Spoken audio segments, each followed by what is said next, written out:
ছোট্ট কয়েকটা কথা বলবো। বাবরি মসজিদকে কত সালে শহীদ করেছে? 1992-এ। 1992 বললে আপনারা বুঝতে পারবেন না, একটু আগিয়ে যেতে হবে। কেন ওই সময়টাকে বেছে নিল? কেন ওই তারিখটাকে 6 ডিসেম্বরকে বেছে নিল? এর মধ্যে একটা গভীর গবেষণা আছে, গভীর ষড়যন্ত্র আছে। 6 ডিসেম্বরকে বাবা সাহেব আম্বেদকর, আধুনিক ভারতের যিনি রূপকার ছিলেন, এই যে বলার স্বাধীনতা পাচ্ছি, এই যে চলার স্বাধীনতা পাচ্ছি, এই বাসস্থানের স্বাধীনতা পাচ্ছি, যে কথাই বলতে পাচ্ছি, সেইটাই বাবা সাহেব আম্বেদকরের নেতৃত্বে 2 বছর 11 মাস 18 দিন ধরে অক্লান্ত পরিশ্রমের ফলে যে সংবিধান পেয়েছি, তার ক্ষমতাতে আমরা বলছি। সেই বাবা সাহেবের প্রয়াণ দিবস ছিল। সারা ভারতবর্ষের মানুষ জাঁকজমকভাবে তার প্রয়াণ দিবসটাকে আমরা পালন করে আসছিলাম 1956-এর পর থেকে। অনেকের ঈর্ষা হলো, অনেকের রাগ হয়েছে যে বাবা সাহেব আম্বেদকর কাদের কথা বলেছে? সব সময় পিছড়ে বর্গের কথা বলতেন। যে বাবা সাহেব আম্বেদকর যখন স্কুলে গিয়েছিলেন, তাকে পেছনের দিকে বসিয়ে রাখা হয়েছিল শুধুমাত্র তার জাতের কারণে, তার ধর্মীয় পরিচয়ের কারণে। সেই বাবা সাহেব আম্বেদকর এই জাতের অস্পৃশ্যতা, বর্ণগত লড়াইকে মুছে দিয়ে এমন সংবিধান দিয়েছিলেন, যে সংবিধানে দলিত, আদিবাসী, হিন্দু, মুসলিম নির্বিশেষে সকলের সমান অধিকার দিয়েছিল। এই বাবা সাহেব আম্বেদকরের জন্মদিনটাকে কিভাবে পালন হবে? জাঁকজমকভাবে পালন করছে। অনেকের কষ্ট হয়েছিল, ওটাকে ধ্বংস করতে হবে, ওটাকে আটকাতে হবে। সেই দিন জন্যই 6 ডিসেম্বরটাকে বেছে নেওয়া হয়েছে। আর কেন ওই সময়টাকে বেছে নেওয়া হলো আপনারা জানেন। যদি আমি ভুল বলি, এখন সবার হাতে গুগল আছে, গিয়ে ভয়েস সার্চ করলেও আপনারা পেয়ে যাবেন, যে আপনারা দেখতে পারেন মন্ডল কমিশন। আপনারা অনেকে জানেন, অনেকে জানেন না, গিয়ে দেখবেন মন্ডল কমিশনটা কি। মন্ডল কমিশন সামাজিক ও শিক্ষাগতভাবে অনগ্রসর শ্রেণীর একটা কমিশন বানিয়েছিল। কত সালে?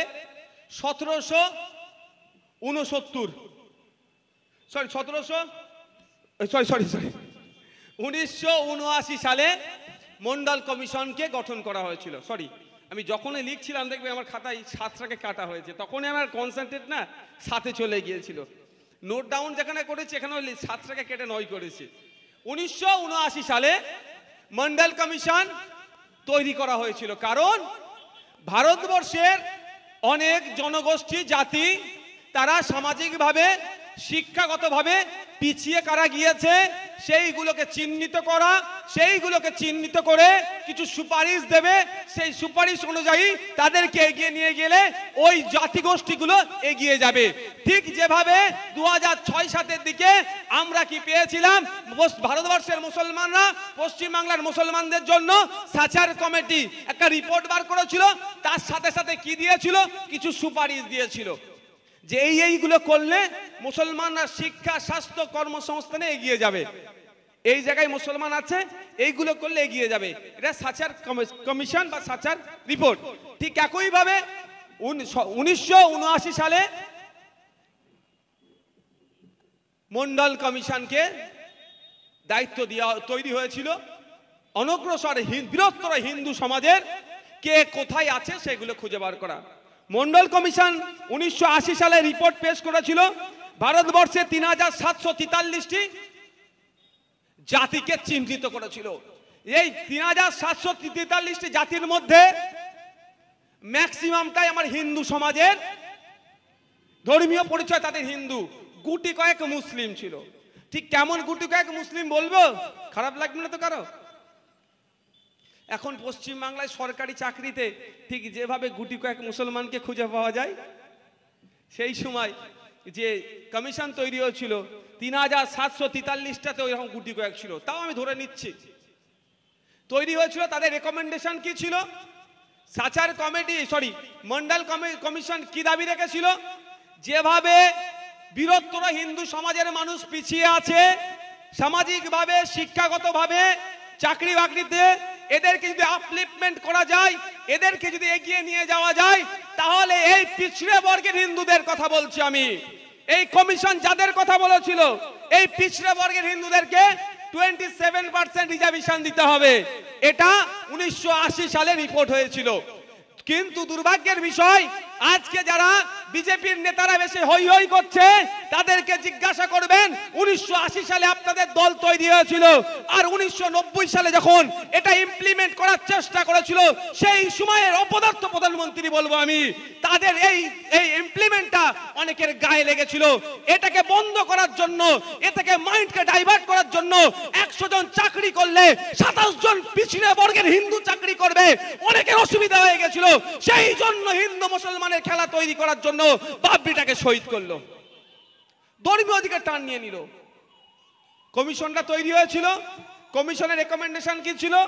100 জন সরকারি চাকরি করলে 27 জন পিছড়ে বর্গের হিন্দুকে সরকারি চাকরি দিতে হবে, তাই তো নাকি দাদা? কিন্তু এটাতে কাদের অসুবিধা হলো? যারা আজকের দিনে জাতিভিত্তিক জনগণনা করছে না। আমাদের বক্তব্য এখানে, আপনি তো বলছেন দলিতকে খুব ভালোবাসেন, আপনি তো বলছেন আদিবাসীকে খুব ভালোবাসেন, আপনি তো বলছেন মুসলিমকে খুব ভালোবাসেন, ভালোবেসে তো চোখে বাম দিয়ে কেঁদে হাওড় হয়ে যাচ্ছেন। কিন্তু পশ্চিম বাংলায়, কিন্তু ভারতবর্ষের কেন্দ্রীয় সরকার বলুন, রাজ্য সরকার বলুন, 100 জন চাকরি করলে আমার কটা দলিত ভাই চাকরি করছে, 100 জন চাকরি করলে কতটা পিছড়ে বর্গের হিন্দু চাকরি করছে, 100 জন চাকরি করলে কটা ওবিসি সম্প্রদায়ভুক্ত হিন্দু চাকরি করছে, 100 জন সরকারি চাকরিতে কটা মুসলিম চাকরি করছে, এর তথ্যটাও তো আমাদেরকে দিতে হবে ভাই, চাইবেন না? এইটা কিভাবে পাবেন? এটা পাবেন কিভাবে? তার জন্য তো তথ্য চাই। সেই তথ্যটাই 2014তে ক্ষমতা এসে পাবলিক করার যেটা দরকার ছিল, বিজেপি শেষে সেটা চেপে দিল। আজকে বিজেপির ভোট ব্যাংক যেখানে, যে পাড়াতে, সেই পাড়ার হিন্দু ভাইদের চাকরি না পায়, 27% সংরক্ষণ না হয়, তারা না জানো 100 জনের মধ্যে 27 জন পিছড়ে বর্গের হিন্দু না চাকরি পায়, ওবিসি যারা আছেন তারা না পাওয়ার জন্য বাবরি মসজিদকে শহীদ করে, দীর্ঘদিনের টার্গেট ছিল, ওই সময়ে শহীদ করে হিন্দু মুসলমানের দিকে খেলা নিয়ে চলে গেল, আর কোর্টে মামলা ফাইল করে দিল যে এটা মানা যাবে না। ইন্দ্র সাহানি নামে এক ব্যক্তি 1991 সালে কোর্টে মামলা করে দিল। একটু ভাবতে হবে, একটু আমাদেরকে বুঝতে হবে যে আজকে আমাদের আসল ইতিহাসটা কি, কেন ওই সময়টাকে বেছে নিল, কেন ওই দিনটাকে বেছে নিল। যদি রাজ্যে ফিরে আসি বুঝতে পারবেন কিভাবে আরএসএস বা সংঘ পরিবার সময়কে তারা কাজে লাগায়।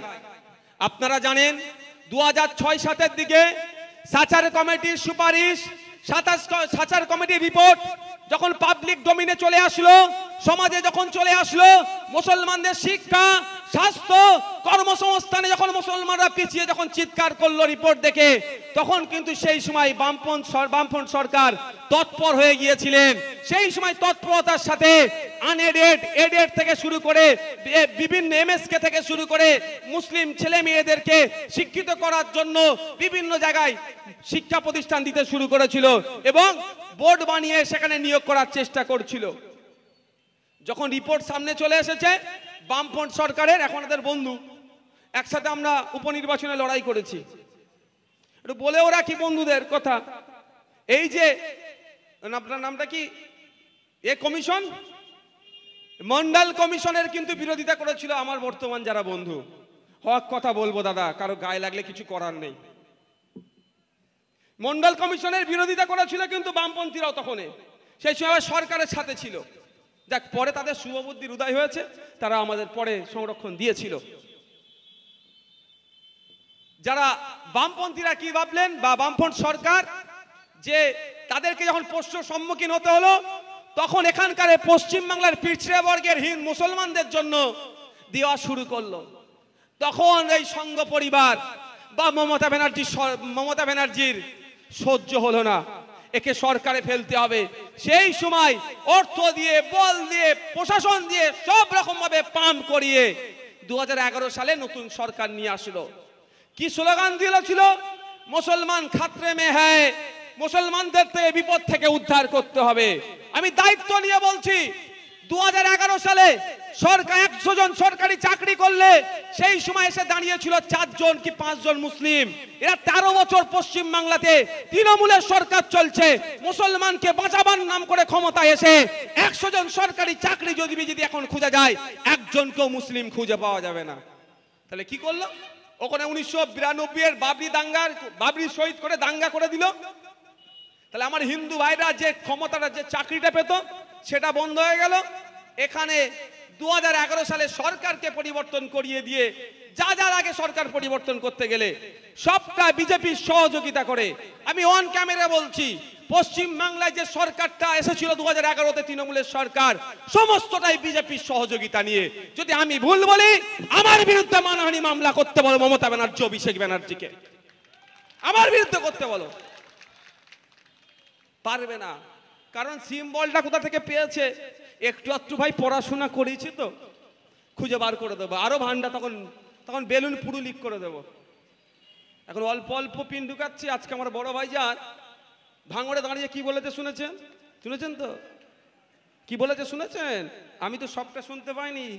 বলছে আর একটা সুযোগ দিচ্ছি পার্লামেন্টে, ওয়াকফ নিয়ে রাজ্য থেকে এমপির সংখ্যা আমার মনে হয় ইচ্ছাকৃতভাবেই উনি বলেছেন 34টা, 29টা এমপি তৃণমূলের রাজ্য থেকে গিয়েছে, যে তারা কি করে দেখবো, আর একটা সুযোগ দিচ্ছি। বুঝতে পেরেছেন কি বলে দিয়েছে? ওই ওয়াকআউট করে বাইরে চলে আসবে, ও খেলা বন্ধ করে দেব। যদি ওয়াকআউট করে বাইরে বের হয় পশ্চিম বাংলার মানুষ বুঝিয়ে দেবে এমপিদেরকে। এনআরসি এর সময় অনেক নাটক করেছে, ভোট দিবার সময় পেছনের দরজাতে বেরিয়ে গিয়েছিল এমপি গুলো, এবার আচ্ছা হবে না। আজকে এই ভাঙড়ের বুকে দাঁড়িয়ে বলেছে, তার আমি শুধু এখানে রিপিট টেলিকাস্ট করে দিচ্ছি। যেখানে যার ভোট দেওয়ার দরকার সেখানে তো ভাই দে না, যেখানে বলার দরকার সেখানে বলবে না। এই পশ্চিম বাংলার আইনসভার মধ্যে ওয়াকফ নিয়ে 2 দিন আলোচনা হয়েছে ভাই, জানেন? দুর্ভাগ্যের বিষয় আমি মাত্র 7 মিনিট পেয়েছিলাম। রাজনৈতিকভাবে আমি ওখানে সংখ্যায় কম, 7 মিনিট টাইম পেয়েছিলাম। বাইরে যারা বড় বড় মিটিং করছে না, কদিন আগে রানী রাসমণিতে দাঁড়িয়ে মিটিং করে বড় বড় কথা বললো, সে বাবুকে বক্তব্য দিতে দেখলাম না। যে দুটো বড় নেতা তৃণমূলের মঞ্চ থেকে বড় বড় কথা বললো না, তাদেরকে বক্তব্য দিতে দেখতে পেলাম না। আরে বক্তব্য দেওয়ার জায়গা তো বেশি করে ওই জায়গাটা, সবাই তো ওখানে চান্স পাবে না। আপনারা ওখানে চান্স পেয়েছেন, আপনাদের কাজ হচ্ছে ভিতরে বলা, তারপরে বাইরে বলবেন। বাইরেতে এত লোক বলার আছে, ইমাম সাহেব থেকে শুরু করে মলি সাহেব থেকে শুরু করে সাধু সন্ন্যাস যারাই আছেন সবাই বলতে পারেন, কিন্তু ভিতরে তো সবাই ঢুকতে পারবে না। ওখানে বলেনি। এই দ্বিচারিতা যদি করে ছাড় হবে না, হবে নাকি ভাই? যাকে যার ইচ্ছা ভোট দেন। যদি ওয়াকআউট করে নাটক করে বাইরে বেরিয়ে আসে, বাইরে জনগণকে প্রস্তুত নিতে হবে। যদি ট্রেনে করে আসে হাওড়া স্টেশনের বাইরে বাড়াতে দেব না, যদি ফ্লাইটে আসে দমদমের বাইরে বাড়াতে দেব না। এটা বলে যাচ্ছি। আজকে অনেক নাটক হয়েছে, বলার লোক ছিল না বলে জাত বুঝিয়েছে, বলে দিয়ে বুঝেছে, সেই বুঝে নিয়েছি। এখন স্টাডি করেছি, পড়াশোনা করেছি, কি আইন আনছে দেখছি, আর কোথায় বলার দরকার যদি না সেটা করে ছাড় হবে না।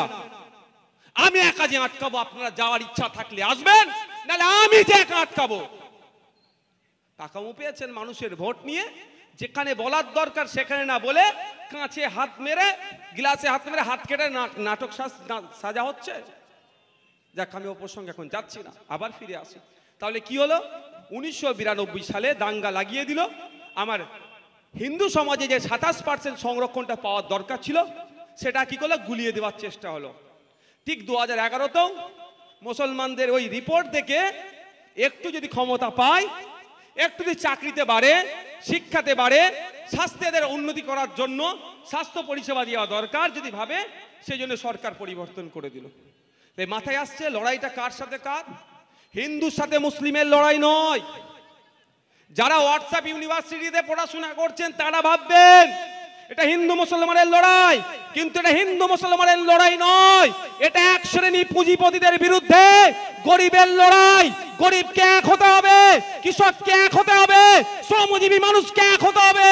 কোন ধর্মের শ্রমজীবী মানুষ দেখার দরকার নয়, কোন বর্ণের কোন জাতের শ্রমজীবী মানুষ দেখার দরকার নাই, খেটে খাওয়া মানুষকে এক হতে হবে। যারা লুটে নিচ্ছে, যারা আমাদের শ্রমকে চুরি করছে, যারা আমাদের শ্রমের মূল্যায়ন দিচ্ছে না, তাদের বিরুদ্ধে লড়াইটা আছে। এটা ভাববেন না যে মোদি আজকে ও ধর্মীয় পরিচয় হিন্দু বলে মুসলমানের সাথে হিন্দুর লড়াই নয়। এই লড়াইটা কার সাথে? কার?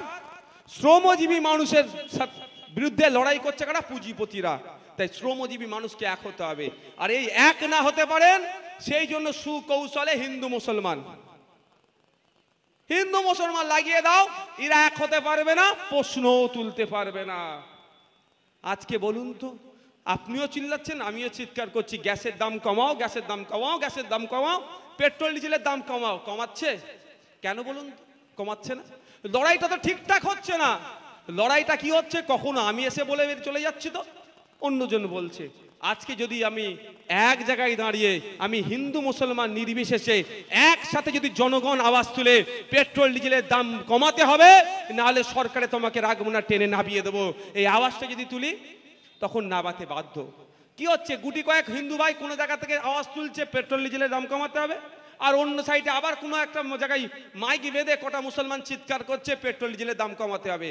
আর ওইদিকে মোদি দিল্লিতে বসে খেতে খেতে দাঁতে কাটি দিয়ে হাসছে ফিক ফিক করে। দেখেছো? ওরা তো দুজনকে তো ভাগ করে রেখেছে, ওরা দুজন তো এক জায়গায় দাঁড়াবে না, দাঁড়িয়ে লড়াই করবে না। ও কি করছি?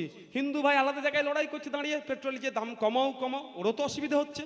আর এদিকে মুসলমান ভাই ওই সাইডে দাঁড়িয়ে পেট্রোল ডিজেলের দাম কমাও বলে চিৎকার করছে, ওরও অসুবিধা হচ্ছে। কিন্তু ওই বেটাদেরকে এক হতে দেবে না এই মোদি মমতা। এই মোদি মমতা এক হতে দেবে না। এদের দুজনকে কি করবে? দুদিকে ঠেলে রাখবে। এক হলেই তো বিপদ হয়ে যাবে, এদের নাটক ধরে ফেলবে। যখনই এক হয়ে চিৎকার করবে, আনিসেরও বিচার হবে, আমার তিলোত্তমেরও বিচার হয়ে যাবে। এদেরকে ওই জন্য আলাদা করে রাখার চেষ্টা করছে। আর আমাদের বক্তব্য, তোমার ধর্মীয় পরিচয় মন্দিরে থাকবে, তোমার ধর্মীয় পরিচয় মসজিদে থাকবে। যে যার ধর্মীয় পরিচয় মাথায় নিয়ে বাঁচবে। সংবিধান পূর্ণ অধিকার দিয়েছে। আমাদের সামাজিক ক্ষেত্রে যে আমাদের অধিকারগুলো আছে, সেইগুলো পাওয়ার জন্য আসো। ধর্মীয় পরিচয়ের ঊর্ধ্বে মানুষত্ব রেখে যে যার প্র্যাকটিস করছি, রিলিজিয়াস প্র্যাকটিস করছি, সেটা থাকবে। আসো, আমাদের নিজস্ব যেটা দরকার, যেটা প্রতিনিয়ত আমাদের প্রয়োজন আছে, সেই স্বার্থে আমরা এক হয়ে লড়াই করি। এই জন্যই তো তৃণমূল আমাদের উপর অত্যাচার করে। দেখবেন এরা বুতে বুতে এলাকাতে বলে কি, তোরা বিজেপি কর, অসুবিধা নেই, তৃণমূল আইসেফ করতে পারবি না। এটা বলে না ভাই? কেন কেন বলে? ওরা জানে বিজেপি করলে তো অসুবিধা নয়। কেন বলেন তো? কেন? আচ্ছা, এই অ্যাপোলো ফার্মেসি দেখতে পাচ্ছেন, মেড প্লাস, দুটো বড় ঔষধের দোকান, দুটো বড় বড় ঔষধের দোকান। এর কি এর ভাঁড় কিন্তু দুটো, ওদের দেখবেন প্রচুর কাউন্টার আছে, প্রচুর কাউন্টার আছে। আমাদের এই আবার অ্যাপেলোরও প্রচুর কাউন্টার আছে। আপনি এই অ্যাপেলোতে কিনলেও যা হবে, যেখানে টাকাটা লাভটা পৌঁছাবে, কলকাতার কোনো অ্যাপেলোতে গিয়েও ওষুধ কিনলে সেই লাভটা এক জায়গায় পৌঁছাবে। কেন বলুন তো? ভাঁড় একটা, ভাঁড় একটা, শুধু কাউন্টার আলাদা। কেন বলছে এরা তোরা বিজেপি কর, কোনো অসুবিধা নেই, আইএসএফ করলে তোদেরকে পিটবো মারবো, গ্যাস দিচ্ছে? কেন? ওদের ভাঁড় তো একটাই, তৃণমূলের ভাঁড়, যেখানে এসে পয়েন্ট ঠেকছে, আর বিজেপিরও পয়েন্ট ঘুরে ঘুরে এসে সেই নাগপুরেই ঠেকছে। ওই জন্য তোরা বিজেপি কর, অসুবিধা নাই। আর আইএসএফ তো ওদের ভাঁড়েতে বিশ্বাসী নয়, এমন ওদের আলাদা জায়গায় আছে, ওই জন্য ওদের চাপে পড়ে যাচ্ছে, ওরা আমাদের পড়ে দেখে দেওয়ার চেষ্টা করছে। যাক, আমি আবার ফিরে আসি। তাই বন্ধুগণ, আমি এই বিষয়ে আর বাবরি মসজিদ নিয়ে আর বলতে হবে ভাই? না, যা বলেছে আর লাগবে বলতে হবে? আর যা বলেছে আমি মনে করছি যথেষ্ট। এর পরে হলে মাথার উপর দিয়ে যাবে যেটা বলেছে। আচ্ছা, আমি একটা আজকে স্পেসিফিক দুটো তিনটে বিষয়ের উপর আলোচনা করবো, আর কয়েকটা মিনিট নেব। একটা হচ্ছে, এই দেখুন লেখা আছে, সংবিধান বিরোধী ওয়াকফ অ্যামেন্ডমেন্ট অর্থাৎ সংশোধনী 2024 বাতিল করতে হবে। এই বিষয়টা অনেকে চর্চা করেছে। আমি একটু পয়েন্ট ধরে ধরে কয়েকটা পয়েন্ট বলবো, আপনাদের বলি। তার আগে বলি, এই ওয়াকফ বিলটা নিয়ে পুরো কেমন নাটক হতে যাচ্ছে জানেন? ঠিক সিএ এর সময় মনে আছে ক্যাকা ছিচি করেছিল, মনে আছে আপনাদের? আর যখন ভোটাভুটি হচ্ছিল, এটা কোথায় গিয়েছিল? পেছনে দরজা দিয়ে পালিয়েছিল। এরা বলছে রাজ্যের ওয়াকফ বাঁচাও, রাজ্য সরকার বলছে ওয়াকফ বাঁচাবো, কিন্তু যারা বলছে ওয়াকফ বাঁচাবো তারাই। এগুলো একটু চোখটা বন্ধ করে ভাববেন। আপনি আউট অফ বক্স ভাববেন। আপনি মুসলিম, আপনি দলিত, আপনি হিন্দু, আপনি আদিবাসী, তার বাইরে গিয়ে ভাববেন। বর্তমান সময়ে ভারতবর্ষের পশ্চিমবাংলার অবস্থাটা নিয়ে ভাববেন যে আজকে আমরা কোন জায়গায় দাঁড়িয়ে আছি। শুধুমাত্র যখন আমরা প্রশ্ন করছি আমার খিদে লেগেছে ভাত দাও, আমি পড়াশোনা করছি আমার চাকরি দাও, আমি আমার শস্যের মূল্য পাচ্ছি না কেন, উৎপাদিত ফসলের মূল্য পাচ্ছি না কেন, তখনই আমার সামনে ধর্মটাকে এনে দাঁড় করিয়ে দিচ্ছে। আমরা এটার বাইরে গিয়ে একজন ছাত্র পড়াশোনা করার শেষে যারা চাকরি পায় তার দাবি তুলছি, একজন শ্রমিক তার শ্রমের মূল্য যাতে পায় তার দাবি তুলছি, একজন কৃষক তার উৎপাদিত ফসলের যাতে সঠিক দাম পায় তার দাবি আমরা তুলছি। এই জন্য আমাদের সাথে তাদের পার্থক্য হচ্ছে। তাই বন্ধুগণ, বিভিন্ন সমাজের মানুষ আছেন, মার্কেট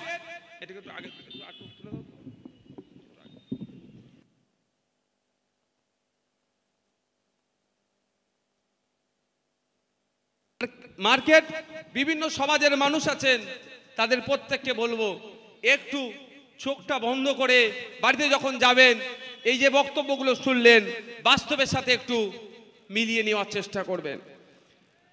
বক্তব্য অনেক আছে, আমার তো মনে হয় বাবরি মসজিদ নিয়ে আর নতুন করে আপনাদের শুনতে লাগবে না। প্রসেনজিৎ যা পড়িয়ে দিয়েছে আপনাদেরকে আর নতুন করে শুনতে লাগবে না। আমি শুধু এখানে 1 থেকে 2 মিনিট একটু ইনক্লুড করবো এর মধ্যে। আজকে ভারতবর্ষ নয়, পৃথিবীর মানুষও জানে।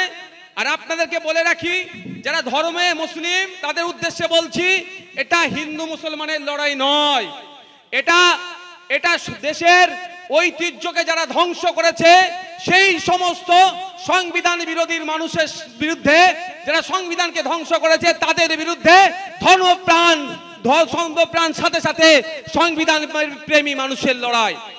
কিন্তু বিজেপি চাইছে এই বাবরি মসজিদটাকে সামনে রেখে আমরা ওরা রাজনীতি করব।